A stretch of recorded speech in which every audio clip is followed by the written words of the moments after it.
Welcome to OB-GYN Chats. We love to inform and educate the nation, especially when it comes to those very, very difficult conversations. And joined by, that's Dr. Simon Mvula. Thank you once more for joining. Thank you, Elka. Every single month we give a different topic, Yeah. and I know with OB-GYN, teenage pregnancy has been very, very close to your heart, yours and Yeah. Dr. David. Yeah. Not only that, but we're going to dwell into the contraceptives for Yeah. teenagers, adolescents. And before we get there, Doc, how easy or difficult is it to have this conversation with teenagers, and what is that age gap to start these difficult conversations? Because ideally, I mean, like you mentioned, that teenage pregnancy is quite high, and men, that's one thing that we should always try to advocate, try to prevent, and we should have this discussion. So obviously, it's not so easy, and for any parent or for any practitioner to start having this discussion with a teenager, because some of them, they can put up like a shield, they don't want to even get there. So ideally, but we should have sexual education the moment the person is a teenager, around between 11, 12, 13 years, you should start having sexual education with the child. We should be able to have this conversation regarding contraception, regarding in case of sexual practice, safe sex and all that, and it should start as early, because the moment we are having young kids as young as 13 years old falling pregnant. So we have to start this conversation early. Yeah. And the conversation are not only by the healthcare profession, but the parents, school teachers, or community leaders. Like literally, we have to engage in this discussion. And before we hop into the medical, questions, Doc, you did psychology, and it's that whole mental thing. And not only that, I think also culture. Back Yeah. then growing up, Yes. you don't know how to speak about these things with your parents. It's Yes. like you don't talk about it because you shouldn't be doing it. Yeah. What effect does culture have, especially mentioning that, where we don't speak about it, but we see the tummy after a couple of months because of that?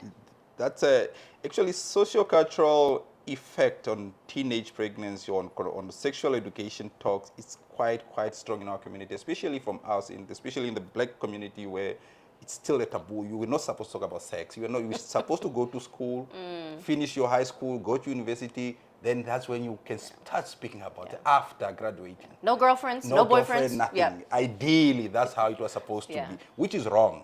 And we have to try to put this out to our parents, try to put out to our community that people should be able to speak about these from as early as 13 years old, as early as 11, 12 years old. It's not easy. But unfortunately, it's happening. Yeah. And we are living in an era of digital platforms where kids are exposed every single day. So even if you are not talking to a child about this at home, eventually the exposed. child is exposed. Yeah, online, right there. Online, Yeah. everywhere. So we should be able to speak about it. Ignoring it is not solving the problem. Eventually, you are creating more problem than trying to solve. So we should be able to speak about it. I know when we speak about teenage pregnancy, we focus on the girl child because Yes. she's the one that ends up carrying this child. But Yes. I have a 12-year-old son. He's becoming a teenager. Yes. How important is it equally to also educate the boy child, because it takes two to tango, unfortunately. And that's where we are also failing, especially when it comes to a boy child. We focus on talking about contraception, about sexual education. We are focusing more on the girl. Because we know the girl eventually is the one that falls pregnant, but who usually they talk to their boys, their peers in class, they are both kids. So we should speak to a boy's child, also educating them that no, there's actually a pregnancy that can happen. And it's not just about pregnancy, it's about sexual transmitted diseases. And people have illness. So it's because when you're talking about preventing pregnancy, it's not just about the pregnancy, but also preventing sexually transmitted diseases. So it's a topic that should start hand in hand. So we not only address to the girl's child, but also to boys. Yeah, very important. Yes. So let's get to the technical aspect, the medical aspect. What is on the market? What is recommended? And even if a girl at the age of 11 or 12 or 13, I mean, her body is still growing. Everything is developing and maturing. So let's first discuss what's on the market, what is the safest, and then we're going to take it into what are the symptoms that a girl child can expect. And I like when you said what's the safest, because when you're choosing a contraception option for a teenager, for any woman, you want a contraception option which is user friendly, which means you'll be able to use it anytime they feel like, and they're also comfortable using it. It must be safe, which means the side effect profile must be less, the best, and they must also be aware of all the side effect that can happen and with the benefit that the contraception have. And ideally, especially when you're speaking about young kids, young adolescent, teenagers, we should give them, if we speak about contraception, we want to give them something which is long-acting and reversible. So long-acting reversible, which means it's a contraception that can last, that they don't need to be taking every day, because it can last even for 3 to 5 years, and it's also reversible. The moment you remove it, eventually they return to their fertility normal. Yeah. It doesn't affect the fertility. So with young kids, so we try to give them contraceptions now, ideally, like the one that we have in the market, we've got an implant. With that, it's an implant, it's a small device, it's a small rod that goes under the skin, and it can stay there for 3 years, and eventually... Is this on the arm, or where are we? Arm. Okay, yes, all right. on the arm, and it stays there for 3 years, and it's a good contraception, and eventually it's effective, and doesn't really have a lot of effect on their periods. The other thing, of course, I'm talking about the long-acting reversible, because ideally, because if you are dealing with a teenager, sometimes you want to give them something that is more user-friendly. Yeah. Because if you give them a tablet that they must take every day, sometimes the adherence is going to be an issue. So we start with a long-acting reversible. So the implant, the other one that they can use is you got an IUCD, or a loop, with an intrauterine device. It goes through the uterus, which is like it's a loop. But there is one which is it's a small size, which is good for young girls, because the young girl's uterus is a bit smaller than a woman who is in the reproductive age. So there's one that we call a Kylina that would be ideal for the adolescents, because it's a small size. It usually doesn't have an effect on them. Then there are also injectables, which you can get so the device can last for 5 to 7 years. Okay. That loop, and the injectable that they can get injection every 2 or 3 months. Other thing that they can use, obviously, now we've got a patch. Patch is a weekly patch that you put on the skin, and eventually you have to put it every week. But the other contraception that we must use is tablets now. So most teenagers, they have menstruation irregularity, hormonal disbalance. Sometimes they might also need to be on tablets to regulate their cycles. The only issue with tablet as a contraception option for teenagers is adherence.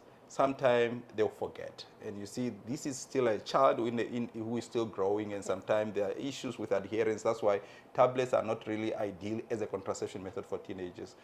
But despite all these methods that I mentioned, when it comes to contraception to a teenager, we must always tell them that any contraception method that we use does not protect against STDs. So it must be dual for any teenager. You must say it's a dual contraception, which means if they are going to engage in any sexual activity, they must use a condom. Yeah. Irrespective, because what a contraception does, it prevents pregnancy, but it doesn't prevent illness. So when it comes to educating them, we must speak about that. They must always use a condom. Because a contraception, yes, to prevent a pregnancy, but what about other diseases? So you must focus on that. Yeah, and that's always the debate. It's like when you speak about, being preventative, sometimes people think that you're encouraging, and you're now allowing a child to explore that. And I think that becomes difficult between where do you draw that line?